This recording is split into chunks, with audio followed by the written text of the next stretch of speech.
अल्पसंख्यक कल्याण मंत्री अब्दुल रहमान अंतुले को आखिरकार इस्तीफे की पेशकश करनी पड़ी।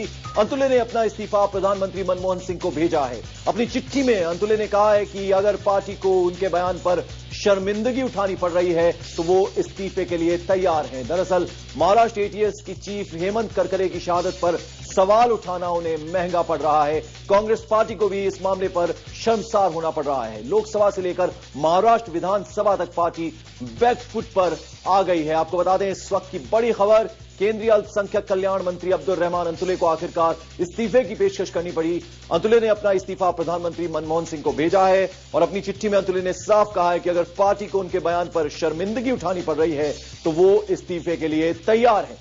आपको बता दें, दरअसल महाराष्ट्र एटीएस के चीफ हेमंत करकरे की शहादत पर सवाल उठाना उन्हें महंगा पड़ रहा है।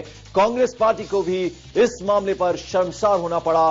विपक्ष ने इसको लेकर काफी बवाल मचाया था। लोकसभा से लेकर महाराष्ट्र विधानसभा तक पार्टी बैकफुट पर आ गई। हमारे सहयोगी सुकेश रंजन इस वक्त हमारे साथ जुड़ रहे हैं। सुकेश, यानी इस्तीफे की पेशकश की है अंतुले ने और अपना इस्तीफा जो है प्रधानमंत्री को भेजा है।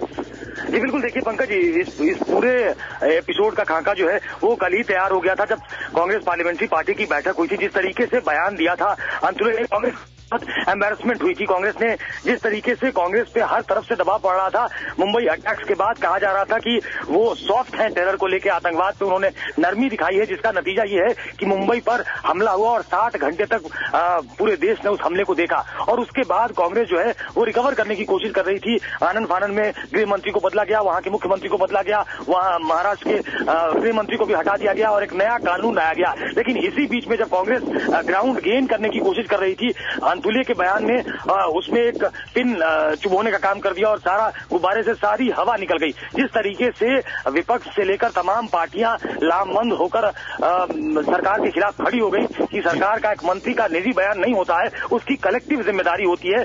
कल भी अंतुले बार बार ये कहते रहे कि हमने ये नहीं कहा है कि टेररिस्ट की गोली से वो पुलिस अफसर शहीद नहीं हुआ है। हमने ये कहा है कि ऐसी क्या परिस्थिति थी कि उसको कामा अस्पताल की तरफ जाना पड़ा, जबकि ऑपरेशन जो है वो ताज और ओबराय की तरफ चल रहा था। जिस तरीके से कल पूरी बयानबाजी हो रही थी और जिस तरीके से पूरा विपक्ष आमादा था, सरकार से जवाब मांगना चाहता था, अंत में प्रणब मुखर्जी को खड़ा होना पड़ा। उन्होंने कहा कि 23 तक इस संसद का सत्र चलना है और इस बीच में सरकार जवाब देगी। तो कल सोनिया गांधी और मनमोहन सिंह को अंतुले कह चुके थे कि उनकी ये मंशा नहीं थी। उन्होंने कोई सवाल खड़ा नहीं किया। उन्होंने एक वैलिड सवाल उठाया है कि आखिर क्या वजह थी, किसके कहने पे तीनों अफसर उस तरफ गए थे। तो उन्होंने अपनी राय दे दी थी, लेकिन इससे काम नहीं चल रहा था। अंतुले को आखिरकार ये लिखना पड़ा है कि अगर उन्होंने एम्बैरेस किया है सरकार को और कांग्रेस पार्टी को तो वो झुकने को तैयार है, वो इस्तीफा देने को तैयार है। बिल्कुल, विपक्ष लगातार सुकेश रंजन ने कह रहा था कि विवादास्पद बयान है जो दिया है। हालांकि कांग्रेस ने एक्शन बिल्कुल नहीं लिया। शायद वजह यह भी रही गले की फांस इसलिए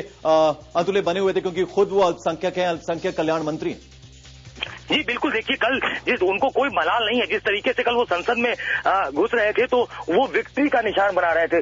पूरे मामले पे हंगामा चल रहा था, विपक्ष घेर रहा था, लेकिन उनको लगता था कि उनको जो काम करना था उन्होंने कर दिया है। उनको जो सवाल खड़े करने थे उन्होंने सवाल खड़े कर दिए। उन्होंने इस पूरी घटना को मालेगांव से जोड़ दिया और कहीं न कहीं उसको सांप्रदायिक रंग देने की कोशिश की, जिससे कांग्रेस अपने आप को बचाती रही थी। वो दूसरी पार्टियों को अपील